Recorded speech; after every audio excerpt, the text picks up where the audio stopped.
लोग कह रहे हैं कि यहाँ पर पैसे का भी खेल हो सकता है, जो ज़्यादा पैसा देगा उनको भी टिकट मिलेगा। नहीं, इस बार तो देखिए बता रहे हैं, हम लोग ने देखा है कि जीता हुआ आदमी का सीट कटते हुए, टिकट कटते हुए बहुत सारा एग्जाम्पल है ऐसे। तो ये बोलना बेवकूफ़ी है कि जो सिटिंग है वो सिटिंग ही रह जाएगा, ऐसा मतलब देखिए, ये आपको मैं अपना बता रहा हूँ, जो भी विधायक अभी मौजूदा हैं, जिन्होंने अपने विधानसभा में अच्छा काम किया होगा, पार्टी दोबारा उन पे दांव लगाएगी। दावेदार बहुत सारे, मैं अकेला नहीं हूँ, और ऐसा नहीं कि मैं कहीं पे मैंने दावा पेश किया है। लोगों का मोहब्बत है, लोग बोल रहे हैं, आपने लोगों का मोहब्बत है, लोगों की चाहत है, लोग अपने अपने स्तर से बोल रहे हैं, तो यही मेरे लिए बहुत बड़ी जीत है। अगर टिकट जो सिटिंग एमएलए उनको मिलेगा तो आरजेडी अपना जी जान लगा देगा उनको जिताने के लिए, हर तरफ से जी जान लगा देगा। बहुत सारे लोग मुझ पर टिप्पणी भी करते हैं बरसाती मेढक के तरह कि अभी चुनाव का टाइम है, तो मैं उनको भी यही कहना चाहूंगा आपके माध्यम से कि आंख खोल करके जरा जा करके देख ले, वहां बैठ करके जो क्रिटिसाइज करते हैं तो वो खुद निकम्मे, नाकारा, जिनका कोई वजूद नहीं है, जिनका कोई अस्तित्व नहीं है, वो सब आकर के कमेंट करते हैं। तो एक आप रिक्शा वाला से भी अगर पूछ ले दानिश इकबाल के बारे में, ठेला वाला से भी पूछ ले दानिश इकबाल के बारे में, तो बता देगा हाँ भैया बहुत अच्छे आदमी हैं। सिंपल सी बात जान लीजिए, मुझे कोई रोक नहीं सकता है। तो हिंदुस्तान के किसी भी कोने में जाकर के मैं चुनाव लड़ सकता हूँ, किसी कोने में जाकर मैं धंधा कर सकता हूँ,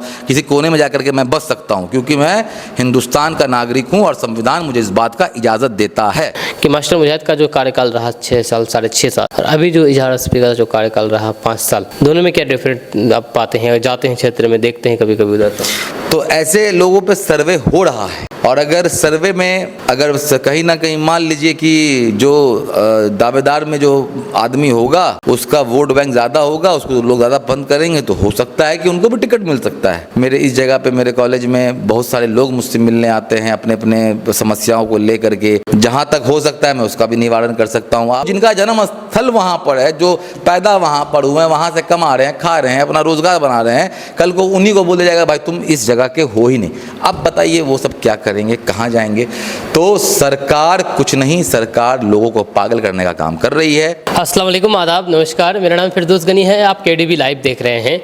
मेरे साथ इस वक्त मौजूद हैं दानिश इकबाल साहब, जो कि आरजेडी से ताल्लुक़ रखते हैं। आरजेडी अल्पसंख्यक प्रदेश उपाध्यक्ष हैं और ये किशनगंज से ताल्लुक़ रखते हैं। आज हम इनसे विभिन्न मुद्दों पर बात करेंगे, चाहे विधानसभा चुनाव लेकर हो या फिर हाल ही में जो मुद्दे चल रहे हो उन पर हो। तो आप हमारे साथ बने रहे, बिल्कुल एंड तक आपको एक एक चीज़ विस्तार से आपको बताया जाएगा।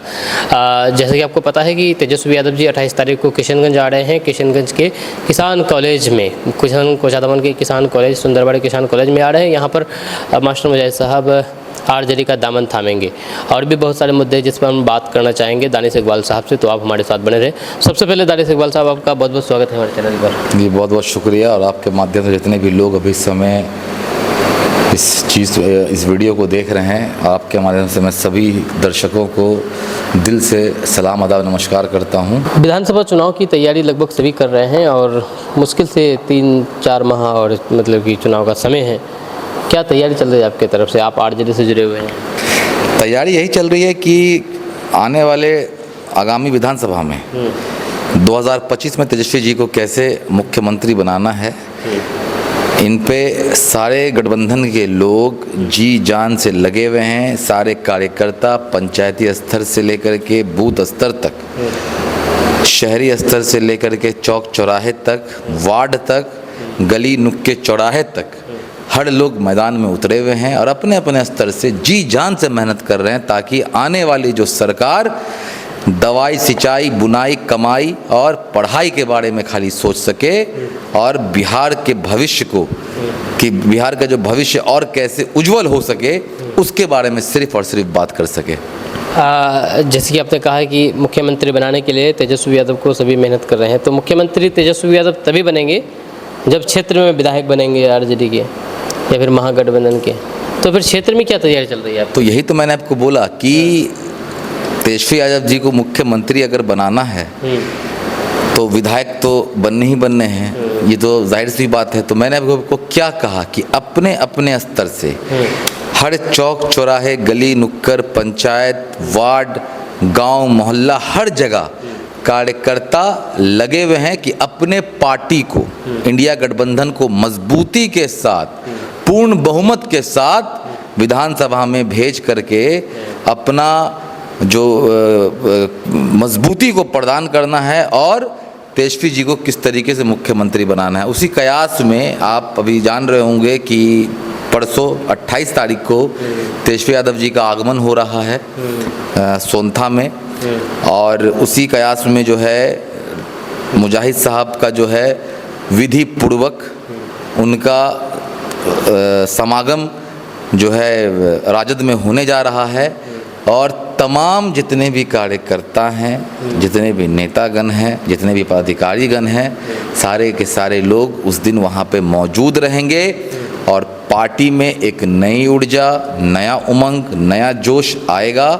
और इंशाअल्लाह जैसा कि मैंने फिर भी कहा है और अब भी कह रहा हूँ कि इस बार बिहार जो है देखेगा, बिहार की आवाम इस बार तय करेगी कि उसको किधर जाना है। जैसा कि तेजस्वी जी जो आ रहे हैं यहाँ पर, मास्टर मुजाहिद साहब सदस्यता लेंगे आरजेडी की, और उन्होंने अनाउंस भी किया है कि हम कोचाधामन से चुनाव लड़ेंगे। मतलब कि आरजेडी में ज्वाइन होने के अनाउंस के बाद ये बात कहा है कि हम कोचाधामन से चुनाव लड़ेंगे, लेकिन कोचाधामन से आरजेडी के विधायक है, तो फिर कैसे यहाँ पर मामला फिट बैठेगा? देखिए, वो उनका व्यक्तिगत मामलात है और उनका पार्टी के पदाधिकारी से, शीर्ष नेतृत्व से क्या उनकी बात हुई है वो बेहतर जानते हैं। और मैंने पहले भी कहा और अब भी कह रहा हूं कि इस बारे में हमें कोई जानकारी भी नहीं है और इस बारे में अभी टिप्पणी करके कोई फ़ायदा भी नहीं है। आने वाला वक्त बताएगा कि कौन चुनाव वहाँ से लड़ रहा है, कौन चुनाव नहीं लड़ रहा है। बशर्ते जो भी लड़े, हम लोग जितने भी आरजेडी के लोग हैं तन मन धन से उनका साथ देंगे और अपने पार्टी को, अपने नेता को मजबूत करने का काम करेंगे। तो यहाँ पर डर नहीं है मतलब कि ऐसा कुछ बगावत वगावत का? क्योंकि मतलब कि यहाँ दो जब्त का दाव, यहाँ पर एक ही क्षेत्र से अगर दावेदार हों, जाहिर सी बात है टिकट तो एक को मिलेगी, एक का मतलब कि मन डोले और बगावत पर उतर आए तो फिर नुकसान होगा। नहीं, इंशाल्लाह ऐसा कुछ होने नहीं जा रहा है, ठीक है, क्योंकि इस बार लोग अपने खुद के लिए नहीं, बिहार के लिए चुनाव लड़ेंगे, बिहार वासियों के लिए चुनाव लड़ेंगे। अपने ज़ाती मुफाद के लिए इस बार कोई चुनाव नहीं लड़ रहा है, इस बार बिहार के अच्छे भविष्य के लिए लोग चुनाव लड़ रहे हैं। तो मेरा जहाँ तक ये मानना है कि इस तरह का कोई मामला इंशाअल्लाह पार्टी में नहीं होने जा रहा है और सबको जगह भी मिलेगा इंशाअल्लाह। किसी के साथ ना इत्तफाकी नहीं होगी, किसी के साथ जो है ऐसा कोई मामला नहीं होगा इंशाअल्लाह। सबको अपना अपना हक मिलेगा और इसी कयास में जो है हम लोग सब लोग लगे हुए भी हैं कि आने वाले वक्त में होना क्या है। ये तो जाहिर सी बात है कि जो है पार्टी के जो ऊपर के अधिकारी बैठे हुए हैं वो तय करेंगे, लेकिन अभी हम लोग के लिए तो कोचाधामन में जो विधायक हैं वो इजहार रस्फी साहब हैं। अब आने वाले कल में क्या होना है, नहीं होना है, कैसा काम मतलब तक कार्यकाल उसका रहा देखा जाता काम के मामले को। देखिए, काम के मामले में मैं तो किशनगंज में हूँ, मेरा मैं बता रहा हूँ, मैं किशनगंज में हूँ, मेरा विधानसभा किशनगंज है, लेकिन और कोचाधामन में वो अपने कार्यरत हैं, तो उनका कार्यकाल भी अच्छा ही रहा है और ज़्यादा बेहतर होगा कि वहाँ के जो स्थानीय लोग हैं आप उनसे भी जानने की कोशिश करें, लेकिन मेरे हिसाब से उनका कार्यकाल अच्छा ही रहा है। अच्छा, एक चीज़ आपसे अगर पूछा जाए, हालांकि तो आप तो खैर किशनगंज विधानसभा से हैं, कोचाधामन के बारे में अगर पूछा जाए कि मास्टर मुजाहिद का जो कार्यकाल रहा 6 साल, 6.5 साल, और अभी जो इजहार रस्फी का जो कार्यकाल रहा 5 साल, दोनों में क्या डिफरेंट आप पाते हैं? जाते हैं क्षेत्र में, देखते हैं कभी कभी उधर, तो देखिए पहली बात तो ये कि कंपेयर दोनों को करना एक तरह समझ लीजिए कि बेवकूफ़ी होगा। दोनों अपने अपने जगह पर अच्छा काम किया, दोनों ने जनता के लिए काम किया, दोनों ने वहाँ के विकास के लिए काम किया। तो ये कहना बोलना बहुत ही मुश्किल हो जाएगा कि किन का काम ज़्यादा अच्छा रहा।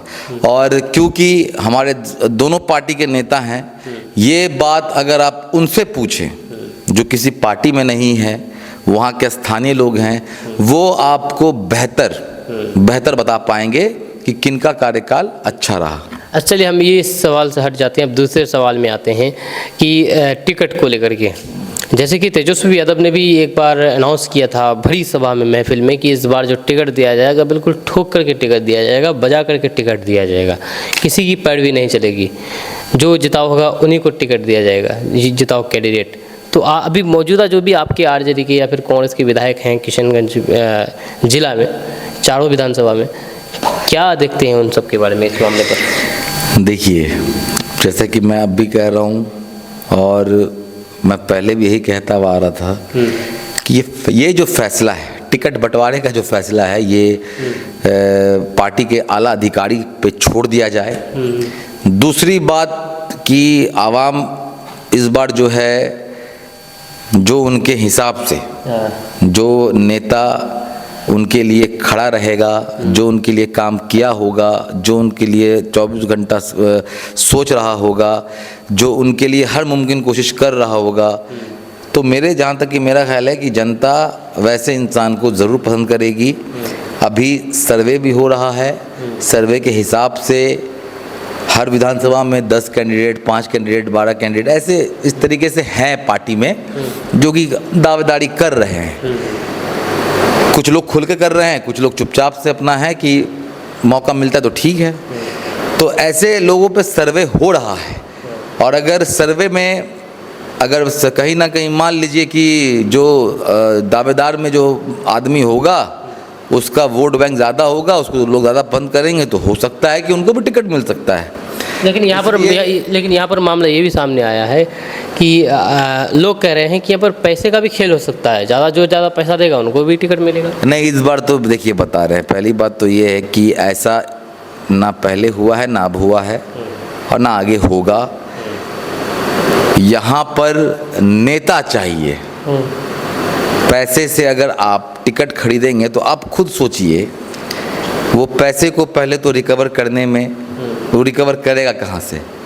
लूट खसोट के करेगा, 100 का सीधा बात है। तो ऐसे में तो ज़िला का विकास तो दूर की बात, बिहार का भी विकास नहीं होने जा रहा है, आवाम का भी विकास नहीं होने जा रहा है, काम भी नहीं हो पाएगा। क्योंकि इतना पैसा लगा कोई टिकट खरीदेगा तो पहले वो पैसा तो रिकवर करेगा, फिर उसमें कमाने का सोचेगा। तो ऐसे देखिए बहुत सारी चीज़ें। तो इस बार तेजस्वी यादव जी ने साफ साफ कह दिया है, हर सीट पर सर्वे होगा, जो भी दावेदार मजबूत होगा उसको उसका हक मिलने जा रहा है इस बार। इसलिए तैयारी में सब रहे और जिसका पैसे पर यहाँ पर खेल नहीं, कोई पैसे वैसे का खेल नहीं है। आपने देखा होगा कि अभी कुछ ये कार्यकर्ता संवाद हुआ था, तेजस्वी यादव जी आए थे हॉल में, भरी हॉल से उन्होंने ये ऐलान किया था कि टिकट उकट को लेकर के अभी सब लोग गफलत से निकल जाएं। ठीक है, जो सिटिंग होंगे वो भी गफलत से निकल जाए। जो मजबूत होगा, जो आवाम जिसको पसंद करेगी, उसी को टिकट मिलने जा रहा है, वही चुनाव लड़ेगा। लेकिन लोग ये भी कह रहे हैं कि जो सिटिंग है उनका टिकट कटना मुश्किल होता है। देखिए ऐसा कहीं पर भी कोई भी संभव, मतलब ये जो बात बोले हैं, ऐसा कोई भी कहीं पर भी नहीं है। ऐसे बहुत सारे लोगों का जो है हम लोगों ने देखा है कि जीता हुआ आदमी का सीट कटते हुए, टिकट कटते हुए, बहुत सारा एग्जाम्पल है ऐसे। तो ये बोलना बेवकूफ़ी है कि जो सिटिंग है वो सिटिंग ही रह जाएगा, ऐसा मतलब देखिए, ये आपको मैं अपना बता रहा हूँ कि पार्टी के तरफ से साफ साफ कह दिया गया है कि जो मजबूत होंगे वो लड़ेंगे। क्योंकि इस बार मामला सांप्रदायिकता की ताकतों के साथ है, इलेक्शन कमीशन उनके साथ हैं। जिस तरीके से वोटों की चोरी हो रही है, आप देख लीजिए, पिछले बार जो चुनाव हुआ था 2020 में 17,000 से लेकर के 12,000 के बीच का मार्जिन से हम लोग सरकार बनाते बनाते रह गए थे। 12-13 सीट ऐसा था जहाँ पे 100, 150, 200 के आंकड़ा से जो है हम लोग हारे थे। 11-12 हज़ार वोटों से, वही आप समझ लीजिए। तो इससे साफ साफ यही समझ में आ रहा है कि इस बार कोई तरह का पार्टी रिस्क लेने नहीं जा रही है। इंडिया गठबंधन के लोग कोई तरह का रिस्क लेने नहीं जा रहे हैं और जिसके पास जनाधार होगा, जिसको पब्लिक पसंद करेगी, दोबारा वो फिर से आएंगे। अगर उन्होंने काम अच्छा किया होगा कोई भी विधानसभा में, जो भी विधायक अभी मौजूदा हैं, जिन्होंने अपने विधानसभा में अच्छा काम किया होगा, पार्टी दोबारा उन पे दाव लगाएगी। हम आपकी विधानसभा के बारे में बात करेंगे, किशनगंज विधानसभा के बारे में। यहाँ पर आप भी काफ़ी ज़्यादा बहुत समय से मेहनत कर रहे हैं। आपके भी बारे में सुनने में आया है कि आप भी विधानसभा में उतरने वाले हैं। क्या तैयारी चल रही है आपकी? देखिए, मैंने आपको इससे पहले भी इंटरव्यू मैंने बोला था कि तैयारी तो जाहिर सी बात है सबको करके रखनी होती है, क्योंकि कभी भी किसी को भी बैक वक्त मौका मिल जाता है, कोई भी कारणवश, कोई भी चीज़ों को लेकर के। तो हाँ, परिस्थिति क्या कल को कैसी होनी है, नहीं होनी है, वो कोई यूपीएससी में हज़ारों संख्या में लोग बैठते हैं, लाखों संख्या में लोग बैठते होंगे। कितने लोग compete करते हैं आप भी जान रहे हैं, सब तो नहीं करते ना। तो वही तो जिनके पास मौका, जो तैयारी करके रहेंगे वही ना बैठेंगे एग्ज़ाम में, जो तैयारी नहीं करके बैठेंगे वो कहाँ से बैठ सकेंगे एग्ज़ाम में। तो बस यही चीज़ है कि विधानसभा रहे कि हम तो शुरू से लेकर के अब तक आपने देखा होगा, मैंने सिर्फ और सिर्फ पार्टी के लिए मेहनत किया है। मैं पद में था तो भी पार्टी के लिए मेहनत किया, मैं पद से जब निकाला गया तो भी मैंने पार्टी के लिए मेहनत किया। मैंने 1 साल तक बिना पद में रह करके भी मैंने पार्टी की खिदमत की है, और पार्टी के साथ मेरी जो वफादारी है वो बरकरार है, वो आने वाले वक्त में भी रहेगी। पार्टी विरोधी मैं कोई काम करने वाला नहीं हूँ इंशाल्लाह। और कल को जो भी परिस्थिति बनती है, जैसी भी बनती है, दावेदार बहुत सारे, मैं अकेला नहीं हूँ। और ऐसा नहीं कि मैं कहीं पे मैंने दावा पेश किया है, लोगों का मोहब्बत है, लोग बोल रहे हैं, आपने लोगों बोला का मोहब्बत है, लोगों की चाहत है, लोग अपने अपने स्तर से बोल रहे हैं, तो यही मेरे लिए बहुत बड़ी जीत है। और बाद बाकी अल्लाह को कल को जो मंजूर होगा वो होना ही होना है। अच्छा, आपने कहा कि मतलब कि जब पार्टी में हम नहीं थे तब भी पार्टी के लिए काम करते थे, तो इतनी बड़ी आप वफादारी पेश की है पार्टी के लिए, तो क्या लगता है कि इसका इनाम मिलेगा आपको टिकट के तौर पर? जी बिल्कुल, मुझे इनाम मिला। मुझे बजाफ्ते जो है हमारे उस वक्त के जो प्रदेश अध्यक्ष थे जगदानंद सिंह जी, उन्होंने मुझे बुलाया, आदरणीय शक्ति यादव जी उन्होंने मुझे बुलाया फ़ोन कर के, और जो अली अशरफ फातमी साहब हैं जो पूर्व केंद्र मंत्री रह चुके हैं, उन्होंने उन लोगों के पहल पर मुझे बजाफ्ते पटना में दावत दी गई, और वहाँ बुला करके स्वयं जगदानंद जी जो हमारे प्रदेश अध्यक्ष थे उस वक्त के, तो उन्होंने मुझे बुला करके अपने हाथ से उन्होंने मुझे लेटर दिया, और अल्पसंख्यक का प्रदेश उपाध्यक्ष मुझे वहाँ पे मनोनीत किया गया। उस समय मेरे साथ मौजूद जो है अल्पसंख्यक के प्रदेश अध्यक्ष भी मौजूद थे, अनवर साहब, वो भी बहुत खुश थे, वो चाह भी रहे थे। और जैसा कि आपने अभी कहा कि इनाम यही है कि एक छोटे से कार्यकर्ता को पटना में बुला के इतना मान सम्मान मिला, इतने बड़े बड़े नेताओं के बीच में बुला करके उन्हें मुझे मनोनीत किया गया। तो मेरे लिए ये भी कम ऐसा मतलब कि इनाम में से जो है छोटा इनाम ये नहीं हुआ मेरे लिए, ये भी मेरे लिए बहुत बड़ा इनाम हुआ।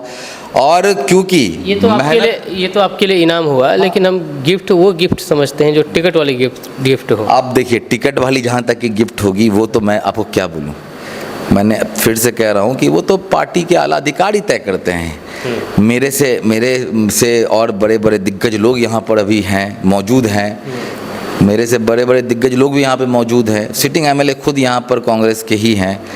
तो पहली बात तो यह है कि पार्टी कोई भी विरोधी काम नहीं करने जा रही है, गठबंधन का पूर्ण तरीके से पालन होने जा रहा है।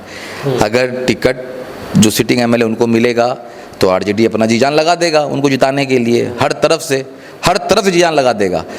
तो इसलिए मैं आपको क्या न्यूज़ के माध्यम से मैं तमाम जितने भी आवाम हैं उनको मैं बिल्कुल यकीन दिला देता हूं कि पार्टी विरोधी काम नहीं होने वाला है। पहला चीज़, गठबंधन का पूरा तरीके से मान सम्मान रखा जाएगा। दूसरा चीज़, तीसरा जिसको भी टिकट मिलेगा गठबंधन से, उसके लिए सारे आरजेडी के कार्यकर्ता जितने भी हमारे ज़िला में लोग रहेंगे पूर्ण तरीके से उनको समर्थन देने का काम करेंगे, उनके लिए रात दिन एक करने का काम करेंगे, ताकि कैसी भी करके वो सीट हम जीत सके और तेजस्वी यादव जी को मुख्यमंत्री बनाने के लिए और मजबूती प्रदान कर सके। अगर मान के चले पार्टी आपको टिकट देती है तो क्या जिम्मेदारी निभाने के लिए आप तैयार हैं? मैं आपको बिल्कुल सीना ठोक करके मैं बोलता हूँ कि मैं कोई संवैधानिक पद पे नहीं रहने के बावजूद भी मैंने 3 साल 4 साल से जो मेरा ये जो दौरा चल रहा है अपने मेरे ज़िले में, मेरे विधानसभा में, किशनगंज के तमाम जितने भी जगहों पे, और अल्हम्दुलिल्लाह मैं इसे यकीन से बोल सकता हूँ कि काम करने के लिए पद मायने नहीं रखता है। आपके अंदर जोश, आपके अंदर जज्बा, आपके अंदर बोलने की सलाहियत, आपके अंदर वो कैपेसिटी होनी चाहिए ताकि आप अपनी बात को मनवा सके। तो ऐसे अपने इस पूरे कार्यकाल में जो है मैंने बहुत सारे ऐसे काम मैंने करवाए हैं, मैंने किए हैं। क्या उपलब्धि है दानिश इकबाल की जिसको देख करके दानिश इकबाल को टिकट देगा? हाँ, मैं आपको गिना भी देता हूँ। पल्लाबाड़ी में चाहे आपका ट्रांसफार्मर का समस्या रहे, नामलबाड़ी हाट में लाइट का समस्या रहे, ट्रांसफार्मर को लेकर के मामलात हुआ हो, एक जगह पे जो है जेई के क्या बोलते हैं उसके लापरवाही से एक इंसान की मौत हो गई थी, उसकी नौकरी खाने से ले करके उसको मौका दिलाने तक मैं रहा हूँ। उसके बाद आप छतरगाछ अस्पताल का ले लीजिए, वहाँ पे नर्स का तबादला करवाने में, सस्पेंड कराने में सबसे बड़ा मेरा हाथ रहा है, क्योंकि वहाँ पे शिकायतें लोगों की आ रही थी कि 5,000 रुपये ले करके जो है वो हमेशा जो है डिलीवरी कराती थी। इस तरह की वहाँ के ग्रामीणों से शिकायत आई, वहाँ पर मैंने हल्ला बोला। आप पोठिया ब्लॉक का ले लीजिए, जहाँ पे आधार कार्ड को लेकर के 200 रुपये मांगा जा रहा था, मैंने वो चीज़ बंद करवाया। आप पोठिया का ब्लॉक का एक और मामला ले लीजिए, जहाँ पे मोटेशन के नाम पे धांधली हो रही थी, वो चीज़ मैंने बंद करवाया। अस्पताल में मरीज़ों के साथ किस तरीके का, पोठिया अस्पताल में मरीज़ों के साथ किस तरीके का जो है सितम किया जा रहा था, उनको अनदेखा किया जा रहा था, उस चीज़ पे लगाम लगाने का काम मैंने किया। उसके बाद बालू को लेकर के, अवैध खनन को लेकर करके मैंने बहुत मामला मैंने वहाँ पर मैंने उठाया, मैंने आवाज़ उठाई है, उस चीज़ को कम हुआ। तो इस तरीके से मस्तान चौक में जो है आपको याद होगा कि मंदिर जल गया था, उसके साथ साथ दुकान भी जल गया था। तो उसमें हिंदू मुसलमान का एंगल हो रहा था, लेकिन बात साबित आई कि कोई एक नॉन मुस्लिम आदमी ही जो था, जिनका दिमागी तौर पे वो माजूर था, उसके नासमझी में वो आग लग गई। लेकिन लोगों को हिंदू मुस्लिम देखा, लेकिन वहाँ पे एक सब्जी वाला, एक चाय वाला का दुकान जल गया, उसकी रोज़गार का क्या होगा वो किसी ने नहीं देखा। वो दानिश इकबाल ने देखा, वो दानिश इकबाल ने देखा उसके लिए, और दानिश इकबाल ने अपने निजी फंड से, अपने निजी कोष से उसको मदद किया और उसका जो है धंधा दोबारा खड़ा करने में उसको पूर्ण तरीके से सहयोग किया। तो ऐसे बहुत सारे काम हैं जहाँ पे आग जलने में लोगों, गोड़ू खाल में के पास जो आग लगी हुई थी, काफ़ी भीषण आग लगी थी, वहाँ पे जा कर के मैंने राशन से लेके कपड़ा देने का काम किया। तो अल्हम्दुलिल्लाह अल्लाह ने जितना मेरे अंदर कुव्वत, मेरे अंदर सलाहियत, मेरे अंदर हौसला, मेरे अंदर जज्बा दिया है, मैं उस मुताबिक इंशाअल्लाह के आने वाले वक्त में भी इंशाअल्लाह ताला मैं अपने हिसाब से जितना में मेरे पे बन पड़ेगा, मैं हमेशा आवाम के लिए करता रहूँगा, चाहे मैं पद पे रहूँ या मैं चाहे पद पे ना रहूँ। मेरे इस जगह पे, मेरे कॉलेज में बहुत सारे लोग मुझसे मिलने आते हैं अपने अपने समस्याओं को ले करके, जहाँ तक हो सकता है मैं उसका भी निवारण कर सकता हूँ। आप जा कर के हमारे फेसबुक हैंडल पे जा कर के देख सकते हैं कि मैं आवाम के लिए मैंने क्या किया और मैं किस तरीके से आवाम के बीच में बना रहता हूँ। वो मेरा फेसबुक से, मेरे ट्विटर से, मेरे सोशल साइट जितने भी मैं यूज़ करता हूँ उस सब से आपको देखने को मिल जाएगा। बहुत सारे लोग मुझ पर टिप्पणी भी करते हैं बरसाती मेढक के तरह कि अभी चुनाव का टाइम है, तो मैं उनको भी यही कहना चाहूँगा आपके माध्यम से कि आँख खोल करके ज़रा जा करके देख लें। तो जो वहाँ बैठ करके जो क्रिटिसाइज़ करते हैं तो वो खुद निकम्मे, नाकारा, जिनका कोई वजूद नहीं है, जिनका कोई अस्तित्व नहीं है, वो सब आकर के कमेंट करते हैं। तो ये सब चीज़ उन लोगों के लिए है। तो मुझे पता है कि मैं कहाँ पर खड़ा हूँ, मुझे पता है कि मैं क्या कर रहा हूँ, मैं क्या कर सकता हूँ। ये आवाम बोल रही है, पब्लिक बोल रही है, लोग बोल रहे हैं, और लोगों का मोहब्बत अल्हम्दुलिल्लाह ऐसा है मेरे लिए कि रिक्शा वाला से लेकर के ठेला वाला, सब्जी वाला से लेकर के बड़े दुकानदार वाला, चाहे छोटा व्यापारी हो चाहे बड़ा व्यापारी हो, चाहे इस शहर का छोटा नागरिक हो चाहे इस शहर का बड़ा नागरिक हो, अल्हम्दुलिल्लाह सबसे हमारा एक अच्छा ताल्लुकात है और सबसे हमारा सलाम कलाम है। तो मुझे अच्छा लगता है कि मैं उन तक के बीच में भी हूँ जो लोग सोचते होंगे कि बड़े बड़े गाड़ी पर चढ़ने वाला आदमी को सलाम करेंगे तो पता नहीं क्या वालेकुम सलाम करेगा कि नहीं करेगा, उतर के हाथ मिलाएगा कि नहीं मिलाएगा। तो मैं उनके दिल तक पहुँच गया तो मैं समझता हूँ कि मेरी जीत हो रखी है। तो आज भी इस सब चीज़ों का गवाह एक आप रिक्शा वाले से भी अगर पूछ ले दानिश इकबाल के बारे में, ठेला वाला से भी पूछ ले दानिश इकबाल के बारे में, तो बता देगा हाँ भैया बहुत अच्छे आदमी हैं। तो ये मेरे लिए मेरी जीत है। तो इतने सारी चीज़ें हैं, आप जनता से जुड़े हुए हैं, आम जनता से, जो कि मतलब जो बोलते हैं कि वोटर्स, जो आम जनता है जो जिसकी ज़्यादा पहुंच नहीं होती, उनसे आप जुड़े हुए हैं और लोग भी आपको इतना पसंद कर रहे हैं, तो फिर आप फिर खुलकर मैदान में क्यों नहीं आ रहे फिर? नहीं देखिए, मैं खुल के मैदान में आने वाली जो यहाँ तक की बात होती है, देखिए मैं, आप टिकट के भरोसे क्यों, तो आप ऐसे भी आ सकते हैं। मैं बता रहा हूँ, वफादारी खून में है और इंशाल्लाह वो रहेगी ही। लेकिन मैं आपको फिर से कहता हूँ कि देखिए लोकतंत्र है, जनता मालिक है। दूसरी बात कि मैं एक पार्टी में हूँ और पार्टी के संविधान के हिसाब से जो पार्टी का जो लॉज है, जो पार्टी का कानून है, उस कानून के तहत मैं काम कर रहा हूँ।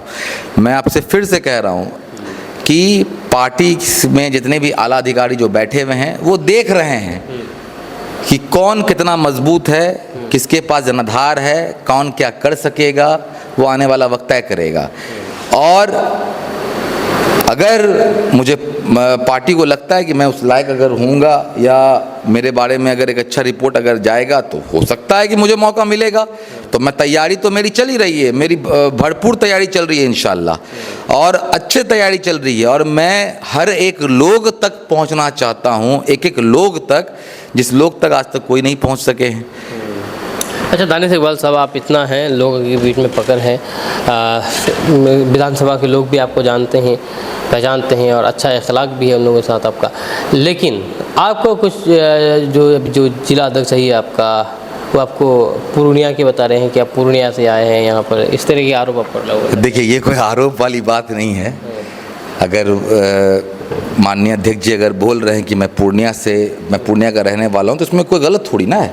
मैं वाकई में पूर्णिया का रहने वाला हूँ, और मैं इस ज़िले में एक लंबे अरसे से मैं यहाँ पे रह रहा हूँ। यहाँ पे कारोबार हो रहा है, सबसे बड़े कि यहाँ के स्थानीय लोगों को रोज़गार दिया, और संस्था चलता है यहाँ पे।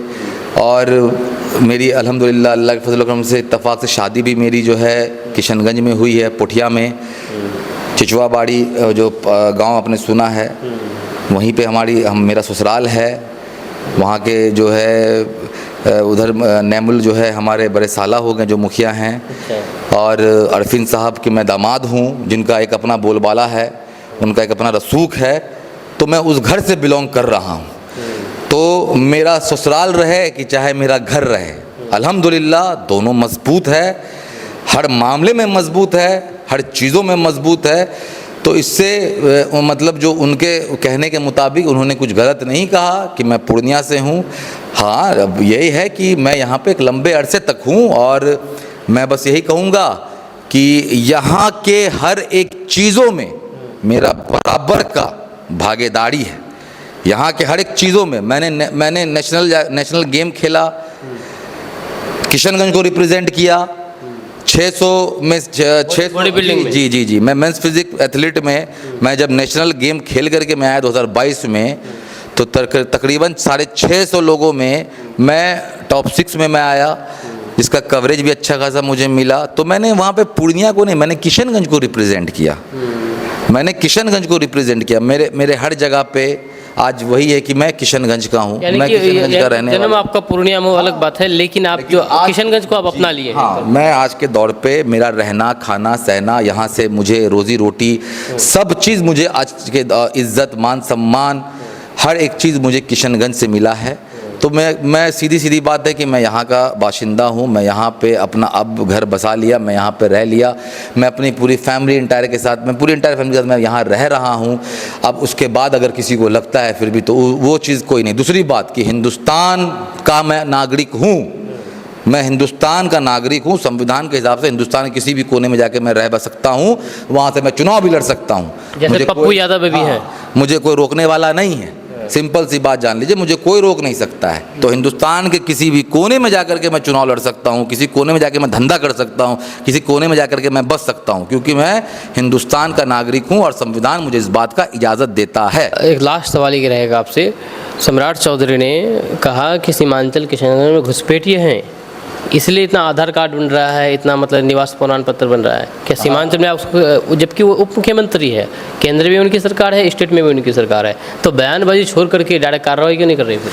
अभी देखिए, सुनिए, देखिए आपको सिंपल सवाल बताते हैं। आप 1 साल का बच्चा पकड़ लीजिए, 2 साल का बच्चा पकड़ लीजिए, ठीक है, एक मैं बात बता रहा हूँ, उसको एक बड़ी सी महंगी कार, ओरिजिनल जो कार जो होती है वो ला करके दे दीजिए, और एक खिलौना वाला कार ला करके दे दीजिए, तो वो उस बड़ी वाली कार को नहीं जाएगा देखने के लिए, लेकिन वो खिलौना वाली कार को बहुत जल्दी पकड़ेगा, पकड़ के घुमाएगा फिराएगा, ये करेगा वो करेगा पूरा, क्योंकि उसको पता ही नहीं है कि असली चीज़ तो वो है, ये जो चीज़ है ये नकली है। वही है सम्राट चौधरी जी का हाल, ठीक है। जो जिम्मेदारी उनको मिली है ना, उस हिसाब से उनको बहुत बड़ी जिम्मेदारी मिल गई। उस लायक नहीं है वो, मिसाल बहुत अच्छा दी। हाँ, उस लायक नहीं है वो, बस यही समझ लीजिए, उस लायक नहीं है वो, तो वो क्या जानेंगे, इसलिए उलुल फुलुल झुलुल तुलुल अपना बकते रहते हैं। मेरा आपसे एक ही सवाल है, केंद्र में अब ये थर्ड टर्म चल रहा है ना, केंद्र में इनका थर्ड टर्म चल रहा है। और आपका जो है बिहार में, ख़ास तौर पे मैं बिहार की अगर बात करूं, 17 महीने का शासन रहा है महागठबंधन के साथ, उससे अधिक तो नहीं रहा है, बाकी तो यही लोग राज किए हैं। तो मैं पूछना चाहूँगा माननीय लोगों से कि आप लोग क्या मुंह में दही जमा करके बैठे हुए थे कि माननीय मुख्यमंत्री जी ने जो शराबबंदी की तो क्या साइड से गांजा वांजा चालू हो गया है क्या? मैं तो यही पूछना चाहूँगा आप लोगों से। सब चीज़ आप लोग के हाथ में, गृह मंत्रालय बिहार का, होम मिनिस्ट्री माननीय मुख्यमंत्री जी के हाथ में है, केंद्र में माननीय अमित शाह जी के हाथ में है। हाँ, और अगर कोई घुसपैठिया है तो इसका सिर्फ और सिर्फ श्रेय बोलिए या इल्ज़ाम बोलिए वो आप पे जाता है, विरोधी दल पे तो नहीं जाएगा। विरोधी दल तो नहीं किसी को लेकर के आ रहा है ना कि आओ तुम मेरे मुल्क में आ जाओ, मेरे मुल्क में आ जाओ। भाई, सीमा का सुरक्षा आपके हाथ में है, और इसका मतलब आप ये मैसेज दे रहे हैं कि आपके शासन में हिंदुस्तान में जो हिंदुस्तान के आवाम रह रहे हैं वो सेफ नहीं है, क्योंकि सीमा से कोई भी घुस करके आ सकता है, कोई भी घुस करके आ सकता है। तो ये आप सीधा संदेश दे रहे हैं कि मुझसे हो नहीं पा रहा है, मैं संभाल नहीं पा रहा हूँ। तो इस तरह का बयानबाजी अगर आप दीजिएगा तो पब्लिक आपको और नकार देगा, वैसे नकार चुका है और नकार देगा। तो इस तरह का उलूल जुलूल बयान आप मत दीजिए। दूसरी बात कि चुनाव के टाइम में जब इनको समझ में आएगा कि अब पब्लिक हमको नकार दिया है, मेरे पास कोई हथकंडा नहीं है, तो ये चुनाव आयोग वाला जो है, इलेक्शन कमीशन का जो ये SIR जो इन्होंने लागू कर दिया। आपको याद होगा कि एक ज़माना पहले जब अटल जी की सरकार थी उस टाइम में भी ये चीज़ हो रखा था, लेकिन उसमें एक अच्छा अवधि मिला था, 2 साल 3 साल का अवधि मिला था, अच्छा खासा अवधि। यहाँ पे आपने 20-25 दिन का अवधि डाल करके आपने बोला कि कर दो। हाँ, बिहार की कुल आबादी 12 से 13 करोड़ है। बिहार में जो कुल वोटर होंगे वो 7,90,000 से लेकर के 8.5 लाख के बीच में होने चाहिए। अब आप बताइए कि इतना सारा चीज़, इतना डॉक्यूमेंटेशन, इतना लिखा पढ़ी 20 से 25 दिन में इतना लोगों का कर लेगा आदमी? क्या लगता है कि सॉरी, मैं बोलने मिस्टेक कर दिया कि क्या बोलते हैं 7 करोड़ 90 लाख से लेकर करके 8.5 करोड़ आप रख लीजिए कि कुल जो है बिहार के वोटर हैं। अब आप किशनगंज ज़िला की बात अगर कर लीजिए तो किशनगंज ज़िला की आबादी है आपका 12 लाख से 13 लाख। यहाँ पे कुल आपका जो वोटर है आपका 8 लाख के अराउंड में है, 8 लाख के राउंड में पकड़ लीजिए। तो आप अपने ही ज़िला का अगर हम पकड़ते हैं तो आप इससे तो पूरा बिहार का अंदाजा लगा सकते हैं कि किस तरीके से खाना पूर्ति भी हो रहा है। आप जिसको समझ में नहीं आ रहा, ठीक है लाओ तुम पेपर लाओ लेके चला जा रहा है, उसको पेपर से डॉक्यूमेंटेशन मांग भी नहीं रहा है, क्योंकि जल्दबाजी में उसको करना है, पेपर जाकर के देना है, तो खाना पूर्ति हो रहा है। तो मैं फिर से यही कहूँगा कि ये सारा खेला बेला हो रहा है इनकी सरकार को वापस से लाने का, लेकिन इंशाअल्लाह अल्लाह साथ हैं, बिहार का आवाम साथ है, बिहार की पूरी जनता साथ है। क्योंकि इस बार मैंने पहले भी कह रहा हूँ, मैं अब भी कह रहा हूँ कि इस बार बिहार की आवाम हिंदू मुसलमान नहीं, मंदिर मस्जिद नहीं, ये सिर्फ और सिर्फ वोट डालेगी तो शिक्षा, पढ़ाई, कमाई, सिलाई, बुनाई और रोज़गार के मसलों पे, स्वास्थ्य के मसलों पे, इसके अलावा किसी मसलों पे बिहार की आवाम SIR प्रक्रिया से बहुत सारे जो जेन्युइन वोटर हैं वो छट जाएंगे इस प्रक्रिया। बिल्कुल आपने भी देखा होगा कि 50 लाख तो जो है लगभग जो है अब तक में जो है पूरे बिहार में वो चीज़ कट चुके हैं। पूरे बिहार में आपने देखा होगा 50-60 लाख के लगभग जो है वोटर जो है वो कट चुके हैं। तो उसमें देखिए बहुत सारा केस ऐसा भी है कि जो गरीब गुरबा है वो कहाँ से इतना सारा पेपर सब लाएगा। वो लोगों का डेली का जाना है, आना है, डेली कमाना है, खाना है, वो लोग कहाँ से लाएगा इतना सारा पेपर। दूसरी बात, बहुत सारे लोग ऐसे भी हैं जो किशनगंज के निवासी हैं, अभी दिल्ली में जाकर के अभी रह रहे हैं, लेकिन उनका जो है वोट जो है यहीं पर वो आकर के देते हैं। ऐसे इस तरह के बहुत सारे लोग इस तरीके के हैं। लेकिन अब जो जेन्युइन लोग जो हो रहे हैं उन लोग जो है इस सब चीज़ों से कट जा रहे हैं। तो आने वाले कल में तो बहुत दिक्कत हो जाएगी। फिर तब तो ये कहेंगे कि ये लोग हिंदुस्तान का नागरिक ही नहीं है, किशनगंज का नागरिक ही नहीं है, पटना का नागरिक नहीं है, मुजफ्फरपुर का नागरिक नहीं है, पूर्णिया का नागरिक नहीं। तो ऐसे बहुत सारे लोग जो जिनका जन्म स्थल वहाँ पर है, जो पैदा वहाँ पर हुए हैं, वहाँ से कमा रहे हैं, खा रहे हैं, अपना रोजगार बना रहे हैं, कल को उन्हीं को बोल दिया जाएगा भाई तुम इस जगह के हो ही नहीं। अब बताइए वो सब क्या करेंगे, कहाँ जाएंगे। तो सरकार कुछ नहीं, सरकार लोगों को पागल करने का काम कर रही है। और मैं आपको पहले भी कह रहा हूँ, मैं अब भी कह रहा हूँ, नीतीश कुमार जी की पार्टी को, नीतीश कुमार जी को भाजपा ने पूरी तरीके से हैक कर लिया है। हैक कर लिया, बिल्कुल पूरी तरीके से हैक कर लिया है। जो वो चाह रहे हैं वही हो रहा है। चलिए, बहुत बहुत शुक्रिया आपका दानिश इकबाल साहब हमसे बात करने के लिए। ये तो दानिश इकबाल साहब, आपका इसके बारे में क्या करें, हम दोनों के बीच में जो भी बातें हुई है आप नीचे कमेंट बॉक्स में कमेंट करके ज़रूर बताइएगा। मेरा नाम फिरदौस गनी है, मिलते हैं नेक्स्ट वीडियो के साथ। जय हिंद, जय भारत।